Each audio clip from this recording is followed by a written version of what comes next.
when I was in college, there was a swing dancing craze that broke out. So I, like my 12 friends, all decided that we needed to learn it. And when you're learning a dance, really any dance, you have to learn the basic steps. You have to learn sort of the pattern or the form of the dance.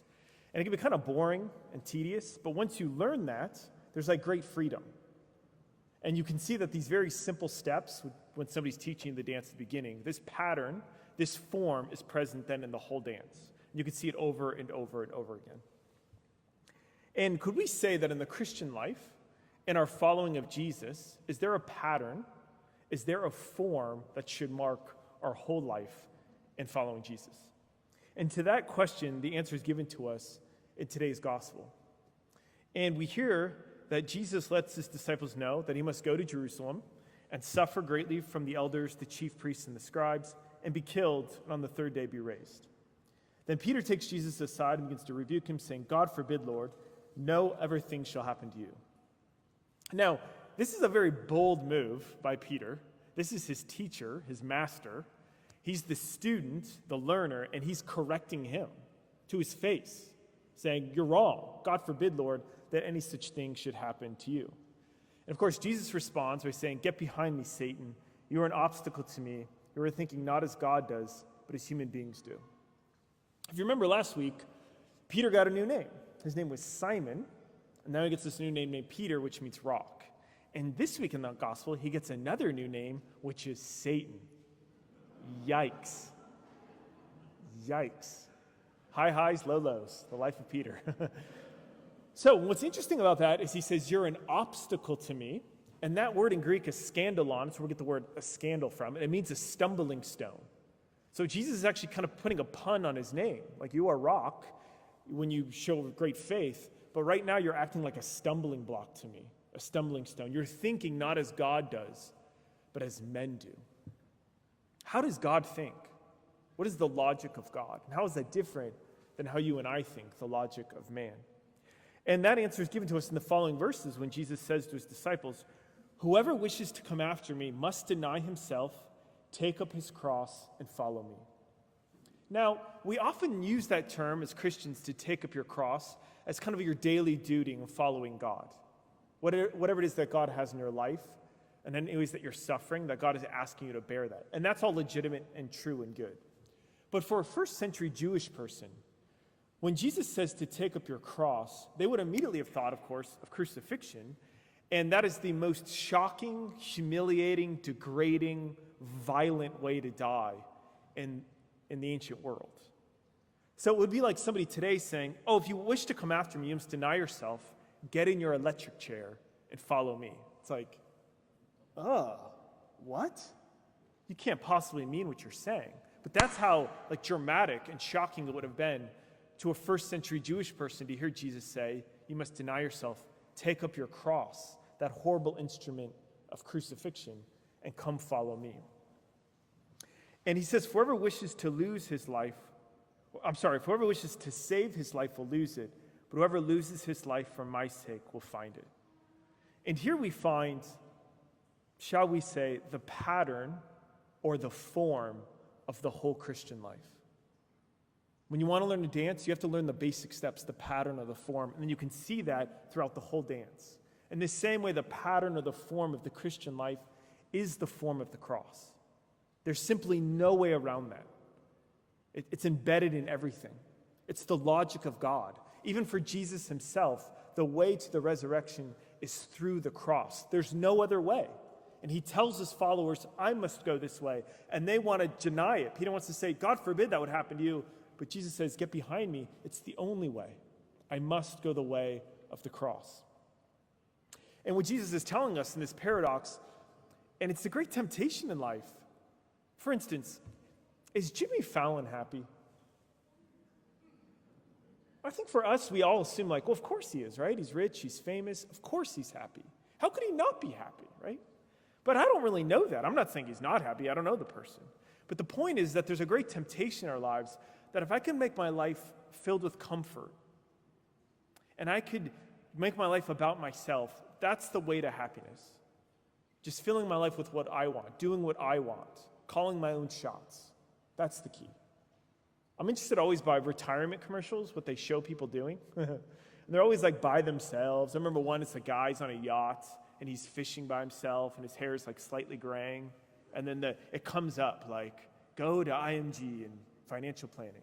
In other words, if you plan it right, my friend, you can be by yourself on a yacht fishing. You know? Screw those poor people. You know? I'm by myself. I can do whatever I want when I want, right?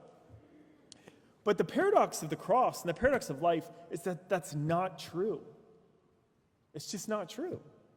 The way to life is through the cross. Jesus says if you try to make your life secure by just filling with what you want, you're going to lose your life. But if you lose it for my sake, you will gain it. You will find it if you embrace the cross in your life. And he goes on to say, what profit would there be for one to gain the whole world and forfeit his life? Or what can one give in exchange for his life? And by life there, he means our eternal life, our soul. Of course, we know that. I could be infinitely rich and famous, but none of that can save my own soul. I don't have the power to do that. No amount of money can buy one eternal soul. That's a gift from God, and he's the only one who can save us. And so the path to the resurrection is through the cross. It's true for Jesus. It's true for us. St. Rose of Lima once said, the cross is the only ladder to heaven.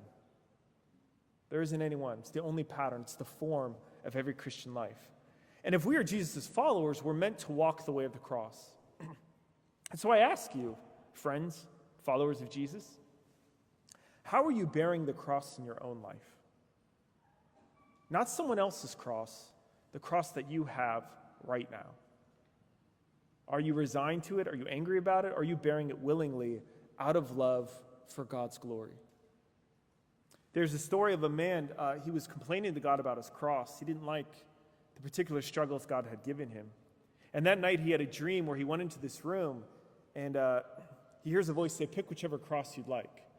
And he's walking around, there are very tiny crosses, like made of two like toothpicks. And there are massive crosses, like some that are so tall, he can't even see the crossbeam. All crosses of all different sizes. He picks up some of them, and it's too heavy. He picks up other ones, and it's too light. And he finally finds a cross that he thinks it's perfect. It's not too heavy. It's not too light. It's going to challenge me, but it's not overwhelming. And then he goes to leave the room, now that he's picked out the right one. And as he's leaving the room, he hears a voice say, my son, that's the cross you entered with.